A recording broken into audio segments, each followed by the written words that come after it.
नमस्कार, मी अक्षय पुन्हा एकदा तुम्हा सर्वांचं एडीएन बातमीपत्रात मनपूर्वक स्वागत करतोय। आज दिवसभरात घडलेल्या संपूर्ण घटनांचा आढावा आपल्याला घ्यायचाच आहे, परंतु त्या अगोदर नजर टाकूया आज दिवसभरात घडलेल्या काही महत्त्वाच्या आणि ठळक घडामोडींवरती।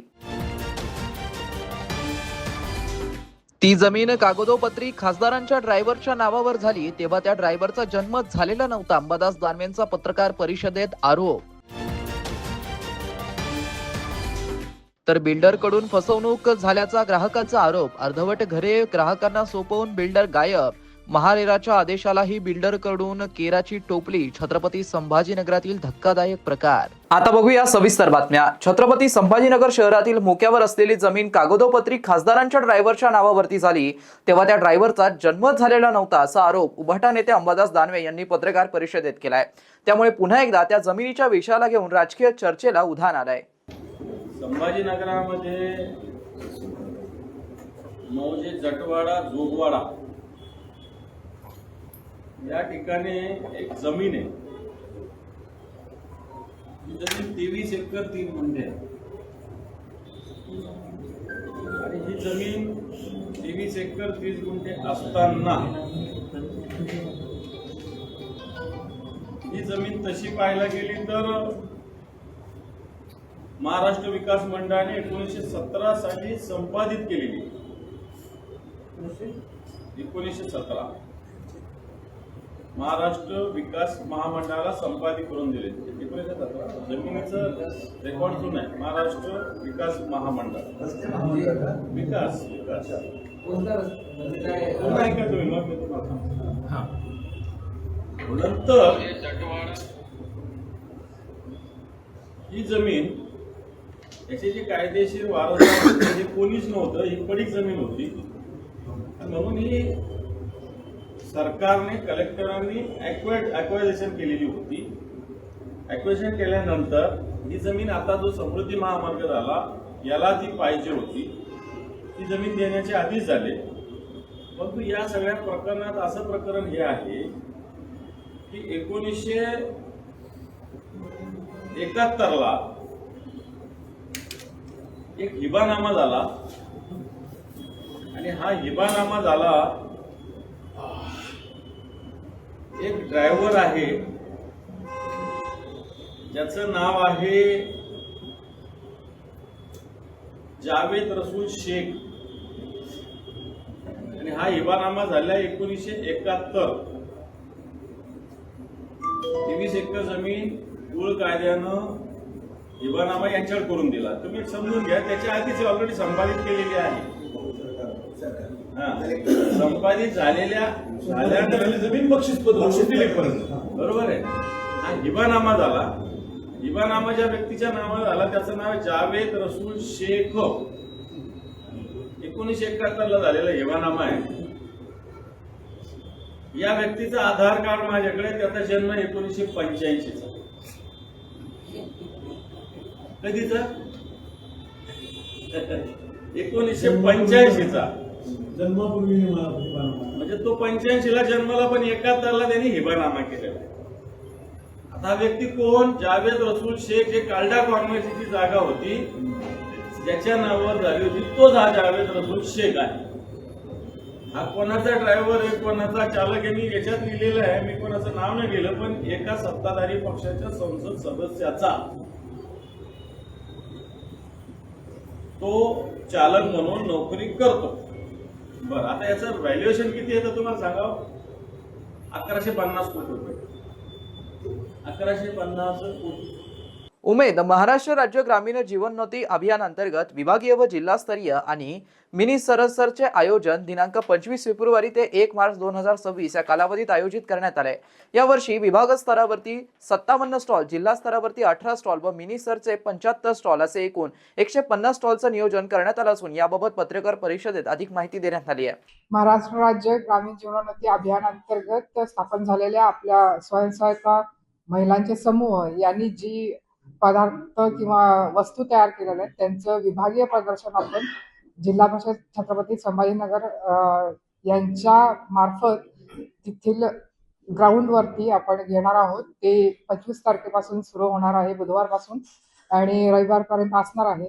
या 5 दिवसामध्ये जवळजवळ महिलांच्या बचत गटांचे 150 स्टॉल्स लागणार आहेत आणि त्याच्यामध्ये सर्व प्रकारचे पदार्थ आणि वस्तू असणार आहेत। तर ग्रामीण भागातील महिलांनी जे केलेलं आहे, ज्या वस्तू केलेल्या आहेत त्यांचे प्रदर्शन पाहण्यासाठी आपण सर्वांनी यावं व त्याचबरोबर त्या वस्तू खरेदी करून त्या महिलांना प्रोत्साहनही द्यावं अशी सर्वांना विनंती आहे। बालाजी बिल्डकॉनच्या बिल्डर दिव्येश देलवाडिया यांच्याकडून फसवणूक झाल्याचा आरोप असणारी तक्रार करण्यात आली असून बिल्डर करून अर्धवट घर माथी मारून नंतर उरलेल्या कामांसाठी नकार देत असल्याची तक्रार ग्राहकाने मेहरेश यांच्याकडे केली आहे। महारेराने काम पूर्ण झाल्याचे आदेश देऊनही या बिल्डरने ही कामे पूर्ण न करता महारेराला सुद्धा जुमानत नसल्याचं ग्राहकाने एडीएन सोबत बोलताना म्हटलंय। याबाबत ग्राहक आणि त्यांचे वकील यांनी अधिक माहिती दिली आहे। नमस्कार, मी विजय कुमार गंगाधर दाभाडे। मी बालाजी बिल्डकॉन बिल्डर देलवाडिया यांच्याकडनं 2018 मध्ये 30 नंबरचे रो हाऊस विकत घेतले होते। बिल्डरने ताबा पावती बनवून दिली, पण राहिलेले काम जसं लाईट फिटिंग, नळ फिटिंग, कलरचे काम हे 1 महिन्याच्या आत करून देतो असे आश्वासन दिले।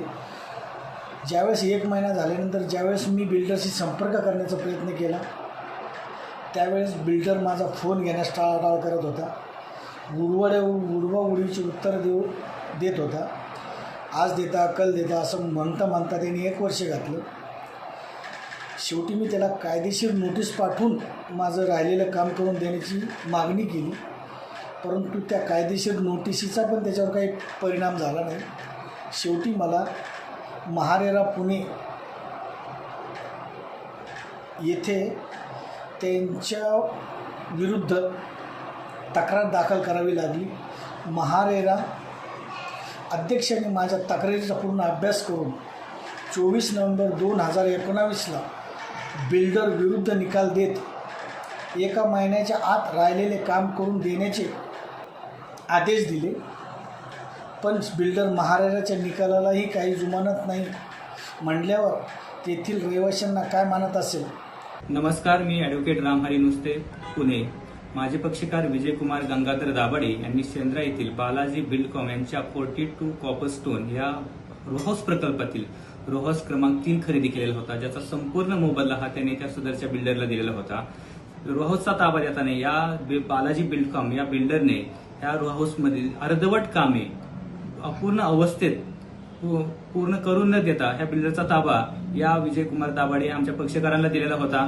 त्यानंतर आमच्या पक्षकारांनी वारंवार बिल्डरकडे विनंती केलेली होती की सदरची जी अर्धवट कामे जी अपूर्ण अवस्थेत आहेत ती पूर्ण करून देण्याची विनंती केलेली होती, पण त्याकडे या बिल्डरने जाणीवपूर्वक मुद्दाम दुर्लक्ष करून त्यांचे अतोनात नुकसान केलेलं आहे। त्यामुळे आम्हाला कायदेशीर मार्गाचा वापर करावा लागला। त्या कामी या बिल्डरला आम्ही लीगल नोटीस देखील पाठवलेली होती। या लीगल नोटीसला देखील या बिल्डरने कुठलं जुमानले गेलेले नाही। त्यामुळे आम्हाला नाईलाज असतो महारेरा न्यायालयामध्ये धाव घ्यावी लागली। त्या कामी आम्ही महारेरा न्यायालयामध्ये रीतसर कंप्लेंट दाखल केलेली होती, ज्या कंप्लेंटची नोटीस देखील या बिल्डरला बजावण्यात आलेली होती, तरी देखील हा बिल्डर या महारेरा न्यायालयामध्ये उपस्थित झालेला नाही। सबब महारेरा न्यायालयाने दिनांक 24/11/2025 रोजी या बिल्डरच्या विरोधात निकाल देत जी अर्धवट कामे आहेत ती पूर्ण करून देण्याचे निर्देश दिलेले होते। 30 दिवसांमध्ये ही कामे पूर्ण करून देण्याची होती। आज 90 दिवस उलटून गेले तरी ह्या बिल्डरने ती सदरची कामे पूर्ण करून देण्याची कुठलीही तसदी घेतलेली नाही।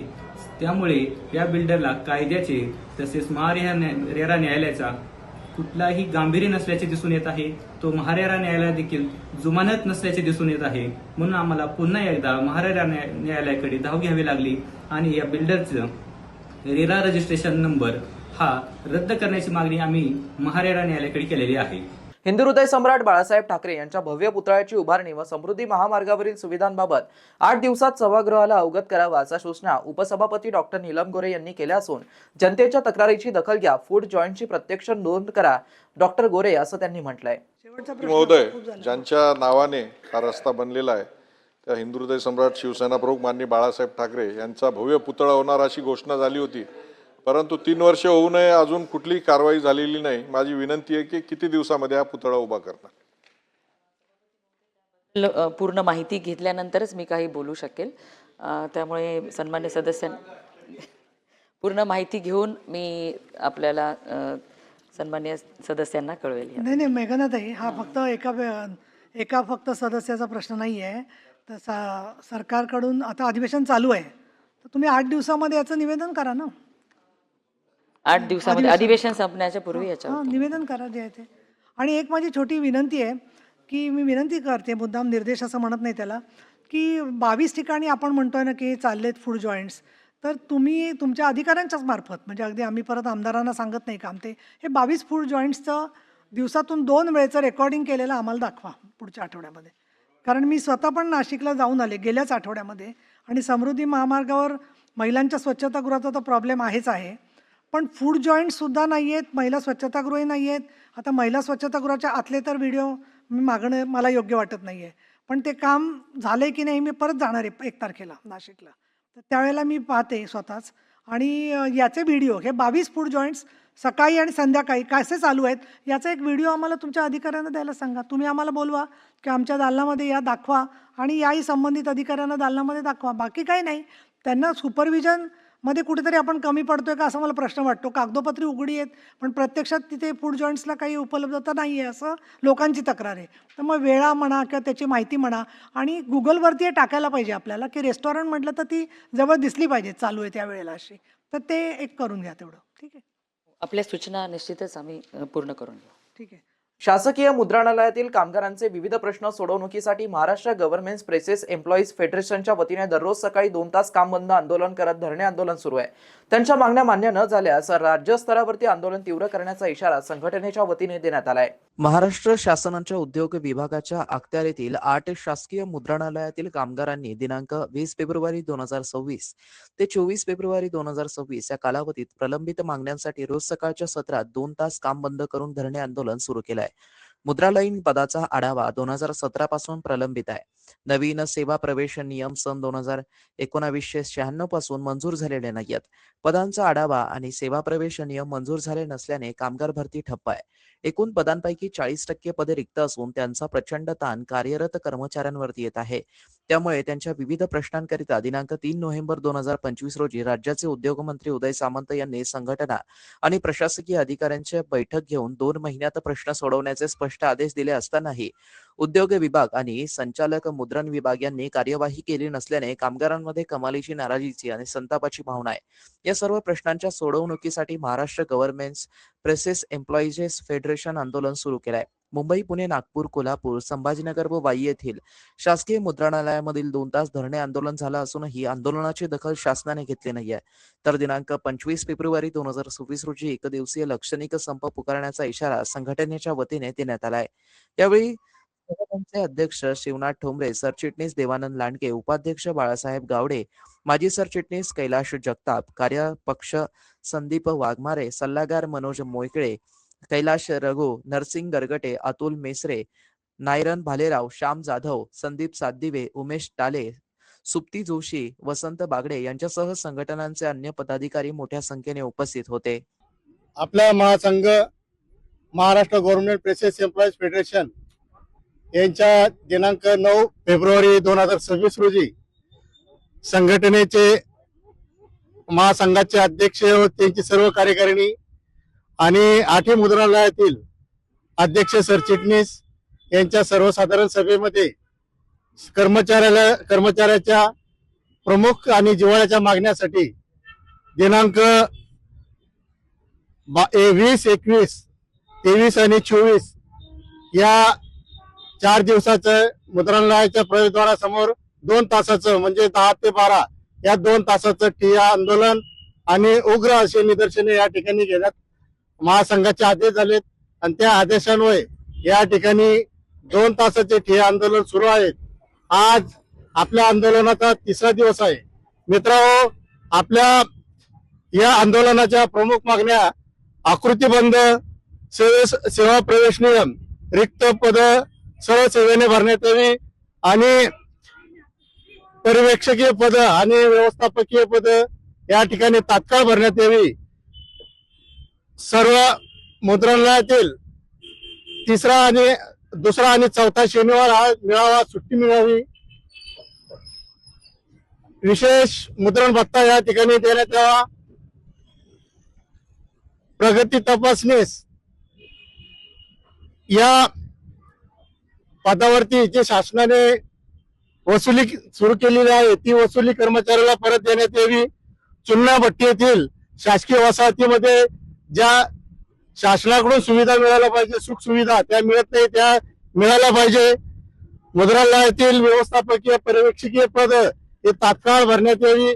या प्रमुख जिव्हाळ्याच्या मागण्यासाठी या ठिकाणी आपण गेल्या 3 दिवसापासून या ठिय्या आंदोलन 2 तासाचं घेत आहोत आणि आज उद्याही आपल्याला या 2 तासाचं ठिय्या आंदोलन घ्यायचं आहे मित्रांनो.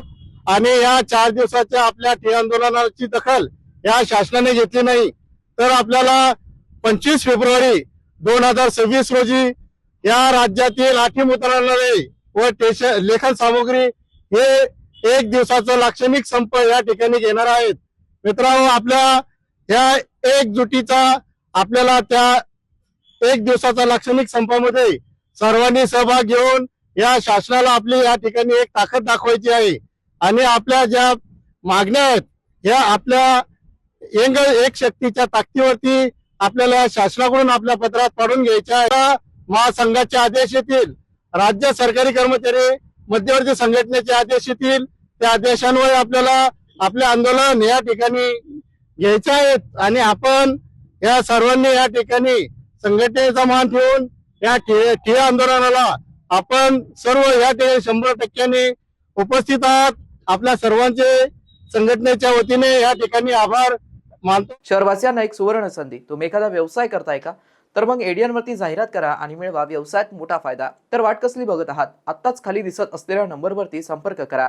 आपल्याला अजूनही काही बातम्यांचा आढावा घ्यायचा आहे, परंतु इथे वेळ झाली एका छोट्याशा ब्रेकची. कुठे जाऊ नका, पाहत रहा एडियन news.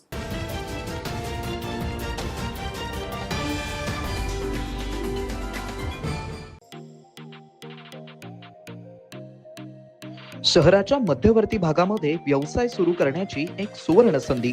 TV centre Sanjay Gandhi market जवळ 300 आणि 350 स्क्वेअर फूट दुकान भाड्याने देणे आहे. तळमजला आणि पहिला मजला. संपर्क 8087771808.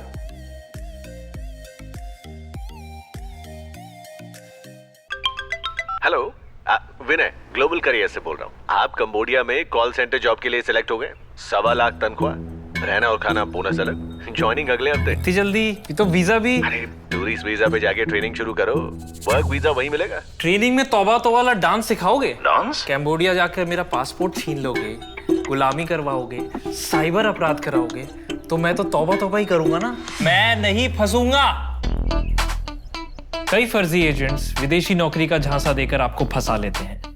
इसलिए हमेशा विदेश मंत्रालय द्वारा वेरीफाइड एजेंसी को ही चुनें और सारे डॉक्यूमेंट्स अच्छे से चेक करें. ऐसी फर्जी कॉल की शिकायत यहाँ करें. रुको, सोचो और ऍक्शन लो. अनेकांच्या मनात स्वप्न असते की देशाची सेवा करायची, परंतु काही लोकच योग्य प्रशिक्षण घेऊन ते वास्तवात पूर्ण करतात. वास्तविक सैनिक बनणे सोपं काम नाही, कारण प्रशिक्षणाच्या मैदानापासून ते युद्धाच्या रणांगणापर्यंत प्रत्येक क्षण संघर्षमय असतो. फक्त जो इमानदार, समजूतदार असेल आणि ज्याची इच्छाशक्ती प्रबळ असेल असाच व्यक्ती या क्षेत्रात टिकू शकतो. प्रत्येक वर्षी अनेक परीक्षार्थ्यांना यश प्राप्त होते, ते फक्त आणि फक्त गरुडचे अकॅडमी. पंख आम्ही देतो, उंच भरारी तुम्ही घ्या.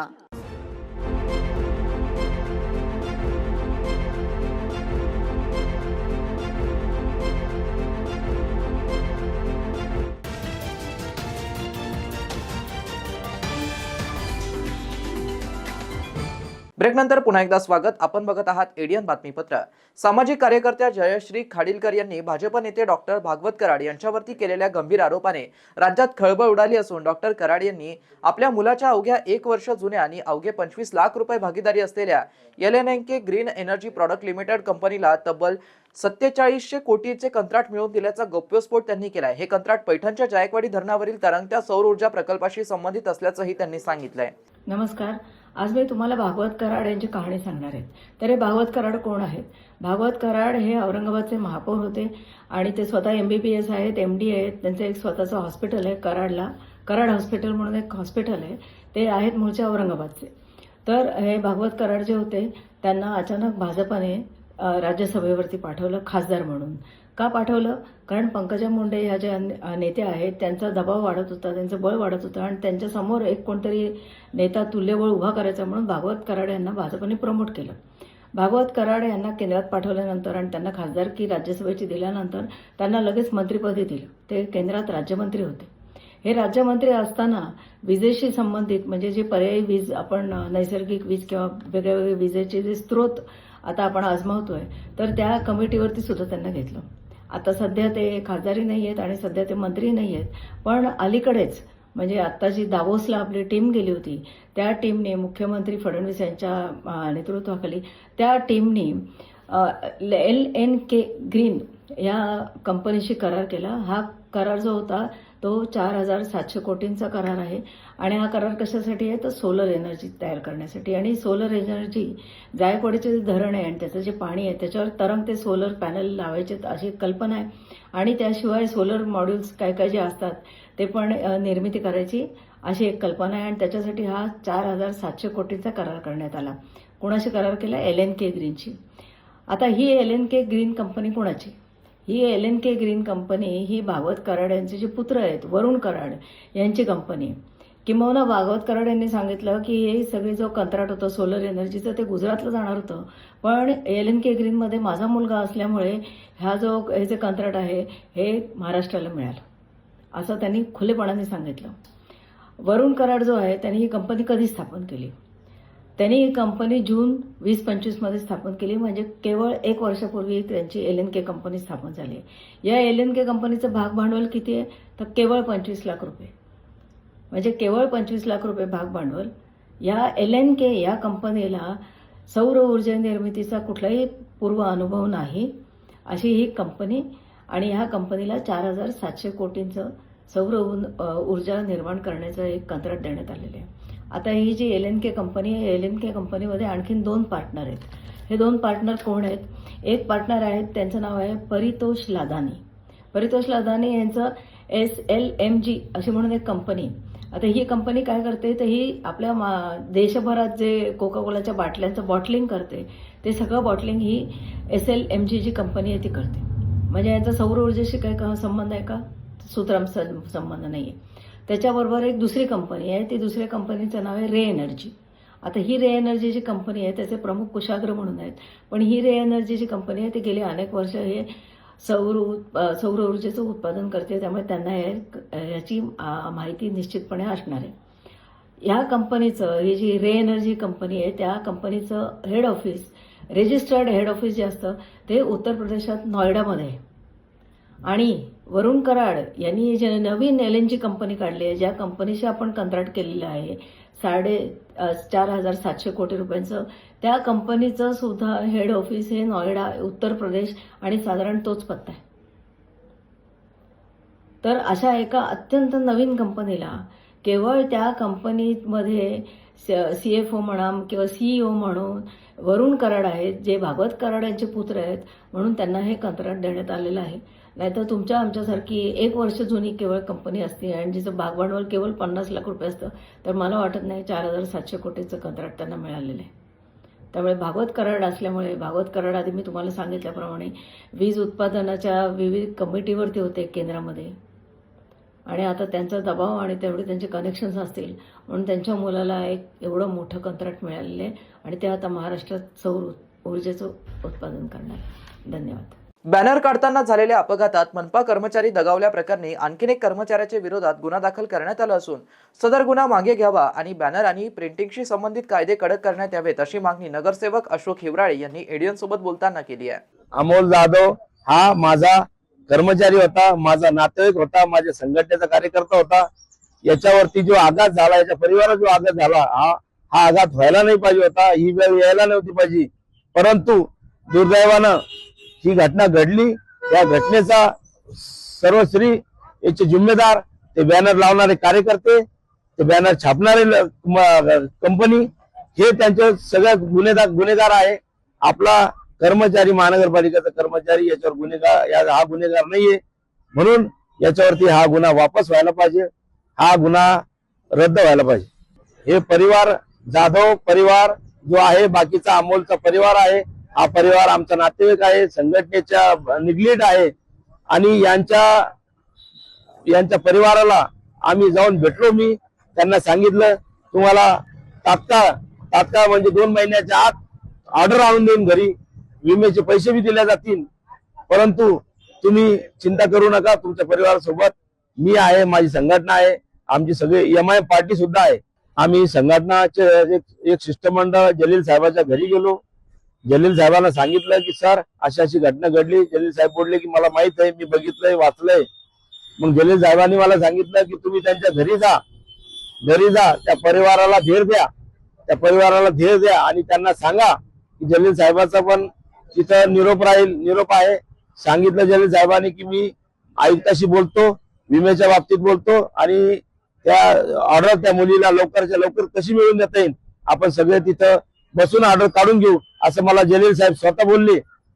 आणि मी त्यांना सांगितलं की तुम्हाला लवकर आपण घरी ऑर्डर आणून देऊ, चिंता करू नका, तुमच्या सोबत संघटना आहे, एमआय पार्टी आहे, जलील साहेब आहे आणि आम्ही स्वतः आहोत सगळे.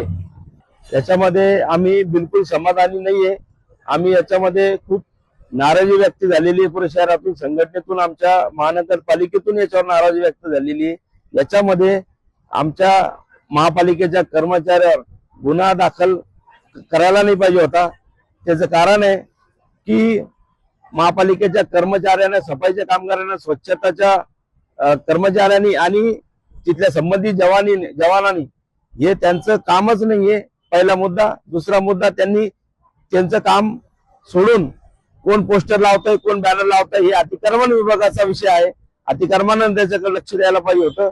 यांचा रोल नसताना यांना निष्पाप बळी देण्यात आलेला आहे आणि यांच्यावर गुन्हा दाखल केलेला आहे.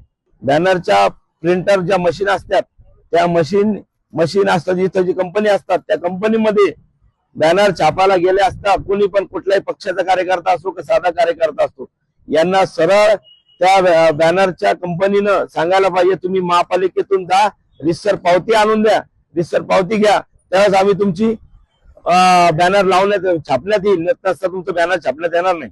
प्रिंटरवरती हेच निर्बंध लावले पाहिजे. त्यांनी बिना परवानगीचे महापालिकेची पावती नसताना त्याच्यावर अगर त्यांनी प्रिंट छापून देत असतील तर अगोदर त्यांच्यावर सुद्धा गुन्हे दाखल करा. मी सभेमध्ये हा प्रश्न उचलणार आहे की आमच्या कर्मचाऱ्यावर निष्पाप बळी देण्यात आलेला आहे जवानाला, त्याच्या जवानावर हा गुन्हा वापस झाला पाहिजे, त्यांच्यावर गुन्हा टाकायला नाही पाहिजे.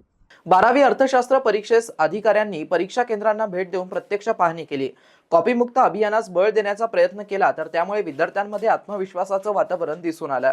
दिनांक 24 फेब्रुवारी 2026 रोजी सकाळी 11 ते दुपारी 2 या वेळेत पार पडलेल्या इयत्ता 12वी अर्थशास्त्र विषयाच्या परीक्षेदरम्यान जिल्ह्याचे जिल्हाधिकारी तथा जिल्हा दक्षता समितीचे अध्यक्ष दिलीप स्वामी यांनी परीक्षा केंद्रांना भेट देऊन प्रत्यक्ष पाहणी केली. भेट दिलेली परीक्षा केंद्रे पद्मश्री वसंतदादा पाटील उच्च माध्यमिक विद्यालय सिडको N2 दूध हॉस्पिटल समोर, न्यू हायस्कूल व उच्च माध्यमिक विद्यालय चिकलठाणा विमानतळासमोर व जिल्हाधिकारी महोदयांनी परीक्षा संचालनाची संपूर्ण प्रक्रिया, परीक्षा दालनातील शिस्त, आसन व्यवस्था, गोपनीयता आणि पारदर्शकता यांचा सविस्तर आढावा घेतला. केंद्रावरती कार्यान्वित असलेले सीसीटीव्ही यंत्रणा, त्याची स्टोरेज व्यवस्था तसेच नियंत्रण प्रणालीची तपासणी करून त्यांनी समाधान व्यक्त केला. विद्यार्थी शांत, एकाग्र आणि आत्मविश्वासपूर्ण वातावरणात उत्तरपत्रिका सोडवत असल्याचं चित्र पाहून त्यांनी विशेष आनंद व्यक्त केला. कॉपीमुक्त अभियानास विद्यार्थ्यांचा मिळत असलेला सकारात्मक प्रतिसाद हा शिक्षण व्यवस्थेच्या दृष्टीने आशादायी असल्याचं त्यांनी नमूद केलं. प्रामाणिक प्रयत्न, स्वावलंबन आणि आत्मविश्वास यांच्या बळावरती विद्यार्थी उज्ज्वल यश संपादन करू शकतात. कॉपीमुक्त वातावरण विद्यार्थ्यांच्या व्यक्तिमत्व विकासासाठी आणि त्यांचे भविष्य घडवण्यासाठी अत्यंत महत्त्वाचं आहे, असा विश्वास त्यांनी व्यक्त केला. जिल्हा प्रशासनाच्या मार्गदर्शनाखाली परीक्षा प्रक्रिया पारदर्शक, शिस्तबद्ध आणि कॉपीमुक्त वातावरणात सुरळीतपणे पार पडत असल्याचं यावेळी स्पष्ट झालं आहे. सोयगाव तालुक्यातील किनी ग्रामपंचायतमध्ये जलजीवन मिशन अंतर्गत पाणीपुरवठा योजनेचं काम पूर्ण झालंय. गावातील प्रत्येक कुटुंबाला नळाद्वारे शुद्ध पाणी मिळत आहे. पाणीपुरवठा योजना गावाला हस्तांतरण दिवस, जल दिवस अर्पण करण्यात आला असून विविध उपक्रम राबवून ग्रामस्थांनी उत्साहाने साजरा करण्यात आलाय. जल अर्पण दिवस निमित्त आयोजित कार्यक्रमात पंचायत समिती सदस्य वैभवीताई पाटील, गयाबाई घोडे व सरपंच छबाबाई फलके यांच्या शुभ हस्ते जलपूजन करण्यात आलं. जिल्ह्यात प्रत्येक कुटुंबाला कायमस्वरूपी शुद्ध पुरेसं पिण्याचं पाणी पुरवठा करण्यासाठी जलजीवन मिशन अंतर्गत पाणीपुरवठा योजनांची काम प्रगतीपथावरती सुरू आहे. गावातील जलजीवन मिशन अंतर्गत पाणीपुरवठा योजनेचं काम पूर्ण झालेल्या योजना ग्रामपंचायतीकडे हस्तांतरण करण्यात येत आहे. त्यानुसार आज तालुका सोयगाव किनी या गावातील पाणीपुरवठा योजनेचं काम पूर्ण झालं. या गावात सदरची योजना ग्रामपंचायतीकडे हस्तांतरण करण्यासाठी जिल्हा परिषदेचे मुख्य कार्यकारी अधिकारी तथा प्रशासक अंकित, ग्रामीण पाणीपुरवठा विभागाचे कार्यकारी अभियंता श्यामकांत वारे, जलजीवन मिशनचे प्रकल्प संचालक तथा उपमुख्य कार्यकारी अधिकारी पाणी व स्वच्छता डॉक्टर ओमप्रकाश रामावत यांच्या मार्गदर्शनाखाली आज 24 फेब्रुवारी 2026 रोजी जल अर्पण दिवस गावात साजरा करण्यात आला. जल अर्पण दिवस निमित्त गावात विविध कार्यक्रमांचं आयोजन करण्यात आलं होतं. या कार्यक्रमात गावातील पाणी पुरवठा योजनेची संपूर्ण माहिती ग्रामस्थांना देऊन योजना कायमस्वरूपी ठेवण्यासाठी देखभाल दुरुस्तीची हमी घेण्यात आली. गावात उत्सव साजरा करताना पाण्याचं महत्त्व ग्रामस्थांना कळावं यासाठी गावातील महिलांनी जलपूजन केलं. डोक्यावरती सुशोभित हांडे घेऊन शालेय विद्यार्थ्यांसमवेत गावातून रॅली, जलप्रतिज्ञा, गावातून विद्यार्थी, ग्रामपंचायतचे पदाधिकारी व ग्रामस्थ यांची प्रभात फेरी काढण्यात आली. तसेच शुद्ध पाण्यासाठी FTK किटचं प्रात्यक्षिक दाखवून शुद्ध पाण्याबद्दल मार्गदर्शन करण्यात आलं. गावातील पाणीपुरवठा योजना निरंतर सुरू ठेवण्याचं आश्वासन यावेळी ग्रामस्थांना देण्यात आलं आहे. जल अर्पण दिवस कार्यक्रमाला ग्रामपंचायतीचे उपसरपंच सुभाष वाडेकर, ग्रामपंचायत सदस्य फरजाना पटेल, सुरेश पवार, वाल्मिक साळवे, शीतल देशमुख, सुरेखा शेळके, मनीषा जाधव, मानसी सूर्यवंशी, गटविकास अधिकारी शिवाजी यमुलवाड, उपअभियंता ग्रामीण पाणीपुरवठा विजय वाघ, ग्रामपंचायत अधिकारी श्रीकांत पाटील, सागर पाटील, दिलीप देशमुख, नवनाथ जाधव, दाऊद पटेल, पप्पू देशमुख, दादासाहेब वाडेकर, तंटामुक्ती अध्यक्ष दशरथ वाडेकर, महेंद्र जाधव, किशोर फलके, सुभाष वाडेकर, मुख्याध्यापक परदेशी, शाखा अभियंता स्वप्नील गोरे, मोहन गिरी, महेश लबडे, निमिता भोपशेट्टी, गावातील शिक्षक, अंगणवाडी सेविका, आशा वर्कर, ग्रामस्थ व विद्यार्थी उपस्थित होते. शेवटी पुन्हा एकदा नजर टाकूया आज दिवसभरात घडलेल्या काही महत्त्वाच्या आणि ठळक घडामोडींवरती. ती जमीन कागदोपत्री खासदारांच्या ड्रायव्हरच्या नावावर झाली तेव्हा त्या ड्रायव्हरचा जन्मच झालेला नव्हता. अंबादास दानवेंचा पत्रकार परिषदेत आरोप.